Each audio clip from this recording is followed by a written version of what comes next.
Hello friends, this is Amit Singh. नमस्कार, स्वागत है आपका अपने चैनल अमित सिंह ऑफिशियल में। यूजीसी पर बनाए हुए कानून पर अपने देश में बहुत ही ज्यादा इस समय विवाद चल रहा है और हालांकि सुप्रीम कोर्ट ने इस पे स्टे लगा दिया है और गवर्नमेंट से उसका जवाब मांगा है कि आपने ऐसा कानून क्यों बनाया है।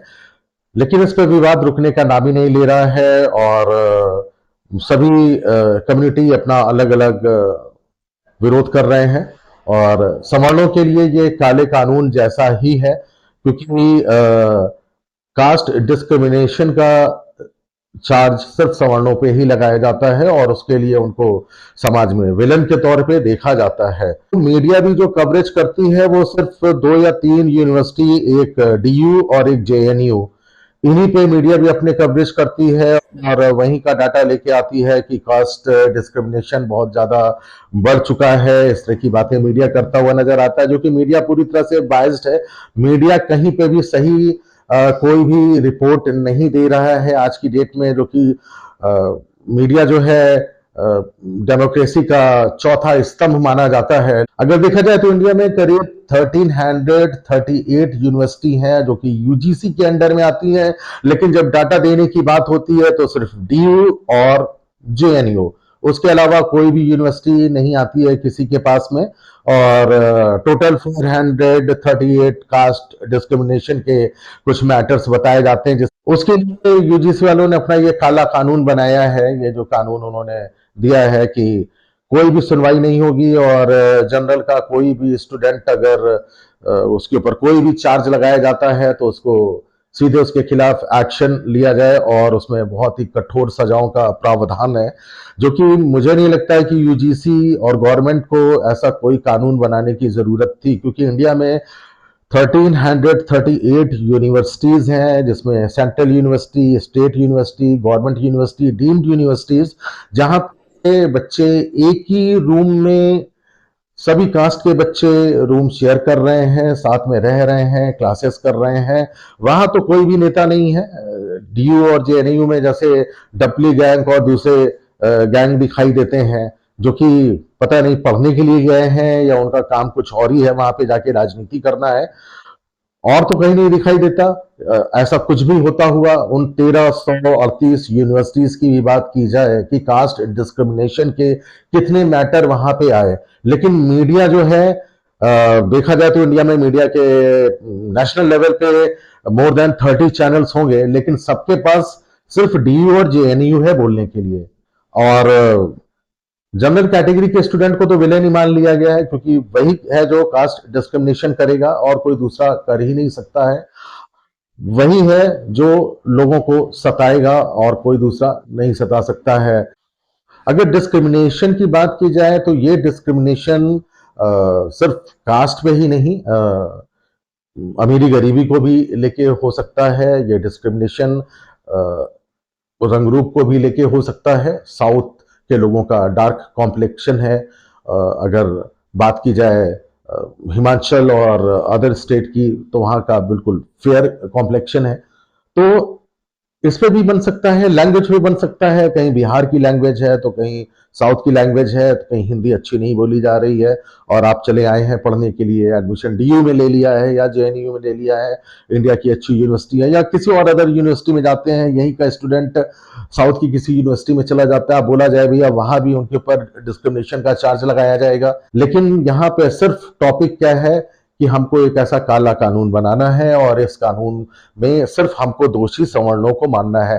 ऐसा लगता है कि सिर्फ कास्ट डिस्क्रिमिनेशन का ठेका सवर्णों ने ले रखा है और किसी भी कैटेगरी का स्टूडेंट किसी को भी कास्ट डिस्क्रिमिनेशन नहीं कर सकता। यूजीसी की जो रिपोर्ट है वो ये बताती है कि कास्ट डिस्क्रिमिनेशन का जो ठेका है वो जनरल स्टूडेंट ने ले रखा है, क्योंकि भाई आप तो रिपोर्ट और जनरल स्टूडेंट की तो कोई रिपोर्ट ही नहीं लिखते हो। जनरल स्टूडेंट ने कभी कंप्लेन की होगी तो कंसीडर ही नहीं की गई होगी, तो ऐसे कानून के लिए क्या ही कहा जाए। और वो स्टूडेंट वहां पढ़ने के लिए गए हैं या आप जेल के चक्कर काटेंगे, वकीलों को ढूंढेंगे, तो इस तरह से तो जनरल कैंडिडेट पढ़ाई भी नहीं कर पाएगा। ये बेहद ही काला कानून है, इसीलिए माननीय सुप्रीम कोर्ट ने इस पे स्टे लगाया हुआ है। गवर्नमेंट को इसका जवाब देना है और देखते हैं हमारी गवर्नमेंट कब तक जवाब देती है। और सबसे मजे की बात है कि कानून तो अगर जो मौजूदा गवर्नमेंट है बीजेपी की, उसके अंडर में यूजीसी जो है उसने ये कानून बनाया है, लेकिन जो और दूसरी पार्टी के भी नेता हैं वो भी कुछ नहीं बोल रहे हैं, वो भी शांत बैठे हुए हैं, चाहे वो कोई भी पार्टी हो, उनको भी एकदम वो साइलेंट बैठे हुए हैं, जैसे लग रहा है कि ये जो काम कर रहा है बहुत अच्छा कर रहे हैं। सबको वोट बैंक की पॉलिटिक्स करनी है, एससी एसटी के कितने वोट हैं, ओबीसी के कितने वोट हैं। जनरल ने तो आज तक कभी कुछ बोला ही नहीं, तो जनरल के लिए कोई बात ही नहीं करता है, विलन जनरल ही बन के आता है। जनरल कैटेगरी के अभी तक लोग विलन थे, अभी तो जनरल कैटेगरी के बच्चे भी विलन बन के आ रहे हैं। 10th-12th लेवल तक जो भी पढ़ाई होती है वहां तो आज तक कास्ट डिस्क्रिमिनेशन की कोई भी बात नहीं हुई।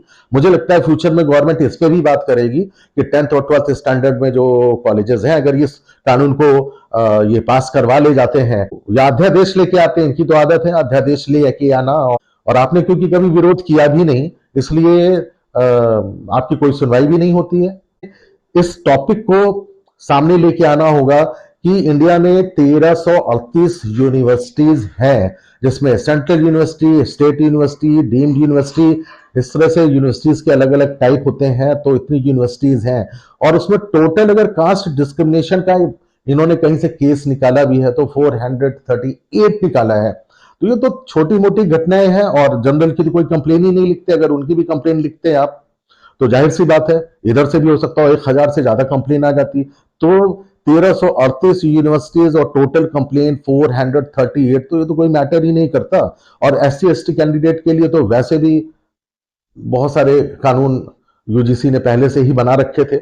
अब इसमें ओबीसी को क्लब करके जनरल को एकदम बाहर कर दिया है। और जो कि आज की डेट में समाज में जो भेदभाव है वो पहले से बहुत ही कम हो चुका है।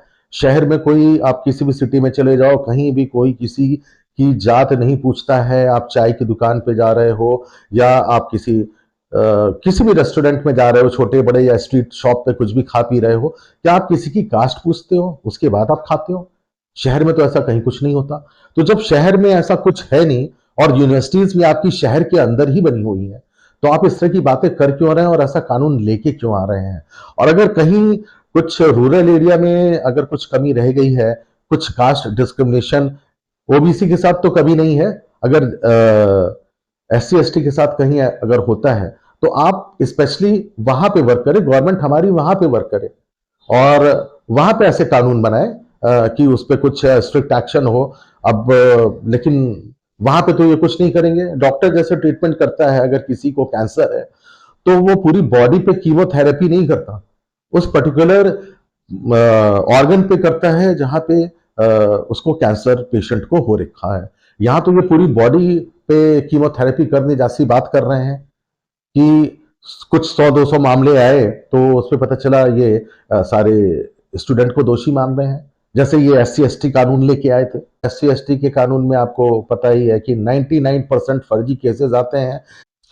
एमपी हाई कोर्ट बार की जो रिपोर्ट है वो बताती है कि एससी एसटी के 75% से ज्यादा जो केसेस हैं वो फेक केसेस हैं, और लोगों को बेवजह ही पनिश किया, जेल में डाला, और वोट बैंक अपना तगड़ा हो रहा है। ठीक है, अच्छी बात है। सारी राजनीतिक पार्टी कभी भी किसी जनरल के बारे में सोचती नहीं है। जो भी है वो एससी एसटी हैं इस दुनिया, इस इंडिया के एससी एसटी ही बचे हैं इस इंडिया के अंदर। बाकी लोग तो है ही नहीं, यहाँ पे किसी का कोई वजूद ही नहीं है। हमारी सरकारों को यही लगता है।